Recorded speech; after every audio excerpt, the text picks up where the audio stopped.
Some of Philly Gamers, Game with Sean, and today we are doing a sequel to my System of a Down history and albums thing that was released earlier last year.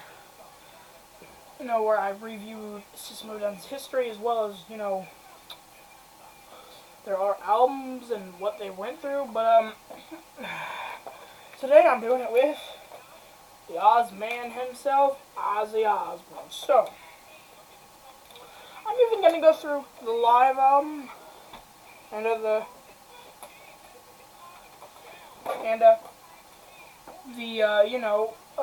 essential of him and his undercover album.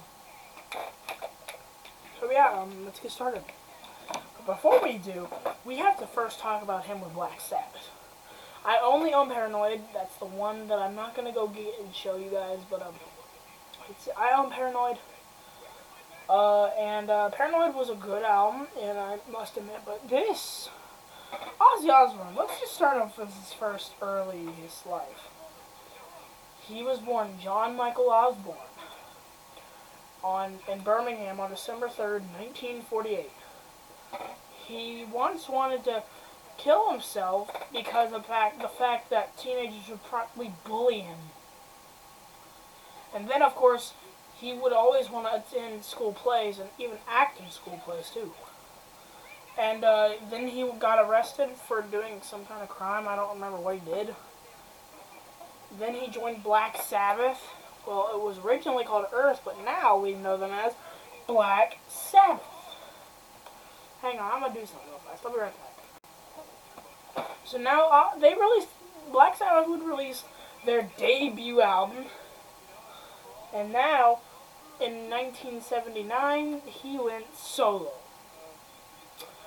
And now, in the 1979 and then 1980, he began recording what would become later his debut Ozzy Osbourne album.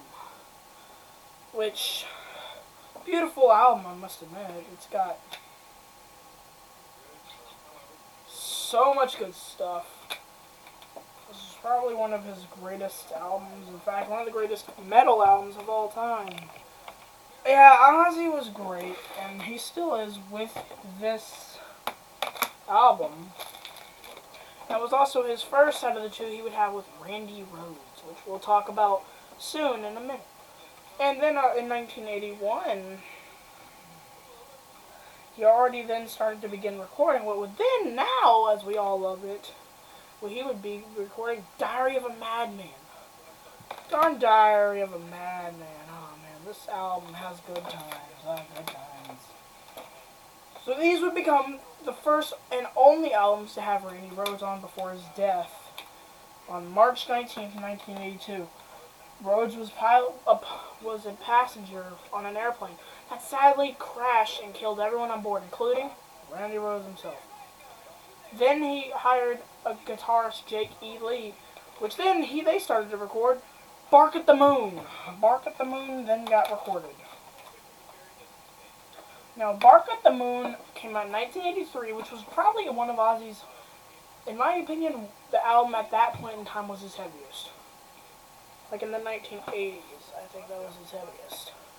We'll talk about my favorite, in my opinion, his heaviest 1990s album, which should be kind of easy.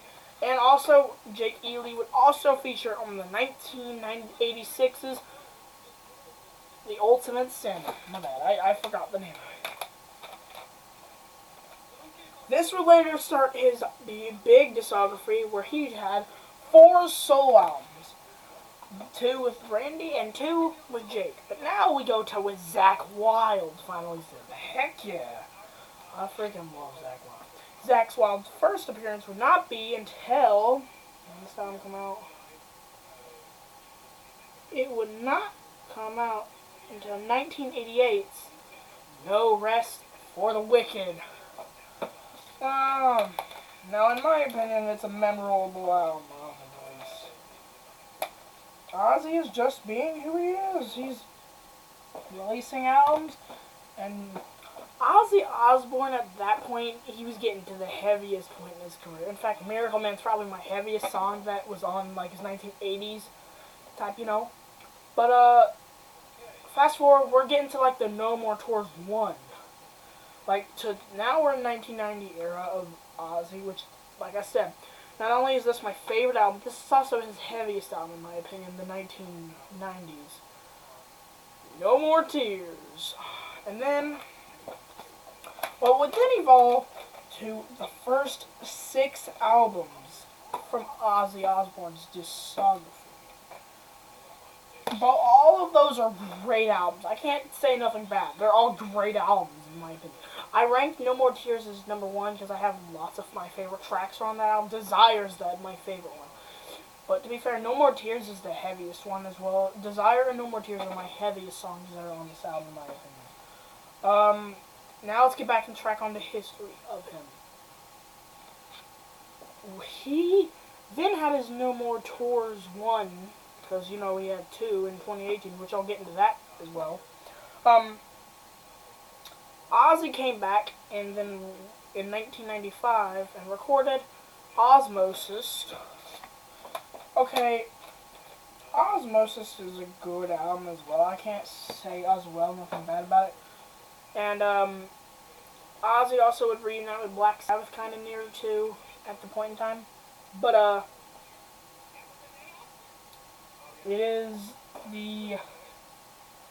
that is also Ozzy's 7th album to date at that point in time. Now we're getting into the 2000s, the millennium period for Ozzy. His first album in the 2000s was 2002's, no, never mind, it was 2001's Down to Earth. Okay. I have a version of some where it contains some pieces from when Ozzy was with Randy and stuff. You know, but now let's talk about this album. Down to Earth was probably Ozzy's most calm and relaxing album. That's probably his best one, but probably with Ordinary Man, which we'll also be talking about. I don't own it. No one owns it yet besides probably Ozzy, because he's making it. Down to Earth was, in my opinion, his softest album, but also in history, it came out in 2001. And we all know System of a Down's Toxicity came out in 2001. When both of those albums came out, they both came out around 9/11. And obviously, at that point in time, though, you know, 9/11 happened. And of course, I think it's also for the same with Ozzy that they didn't want to play their songs on the radio anymore. But I don't know if they're both kind of the same on that. Anyways, let's focus to 2002 with his live album for his thing, Live at Budokan. One of his most popular shows besides Ozfests that he does. Alright, Live at Budokan was obviously recorded in Tokyo, Japan. And it was live recorded in the Budokan Stadium, whatever. And it's the best live album from Ozzy, because Ozzy gets heavier with the next few albums that are coming up. He gets heavy with. Now, of course, every artist released a compilation album, and I think this is the second one. Here's the Essential of Ozzy Osbourne. This was also my first album I got with for Ozzy. Well, my first collaboration album I got with Ozzy. I think my first studio album I got wasn't until I got Diary of a Madman was my first studio album I got from Ozzy. Then I got his the other albums, and yeah. To be fair, actually I got all the Ozzy albums at a movie trading company, so I got them every single of one of those records I got there. Now, you know, every artist has a least favorite album. Now, this was not, I think in my opinion, this album shouldn't even be a studio album to begin with. It is the Essential. I mean, 2005's Undercover. Follows after this 2003 Essential. Darn, okay, Undercover shouldn't even be a studio album in the first place. it's labeled as a studio album. In my opinion, it shouldn't be. I love Ozzy, and I don't like to say that he has a bad album, but that one was not good. In my opinion, it was horrible. And everyone knows if you watched my Ozzy ranking video, I put that as my least favorite Ozzy album because it was just a cover album. He just decided to, I think, like make it heavier and stuff in his own material. Come on, Ozzy, like what were you doing, man? Now we're getting to his two most recent albums. Today, when 2007 hit, Ozzy got a good album, and these are where he started getting like pure metal, in my opinion. Black Rain came out. Black Rain was, oh crap. We'll be right back after these commercial breaks. So let's continue back. 2009, let's talk about that. 2009, he did WWE. Obviously, he went to WWE to perform. But now we enter the 2010s, and then we saw Ozzy have some big issues at this time. 2010, we got one of his current recent ones until you get Ordinary Man in a month.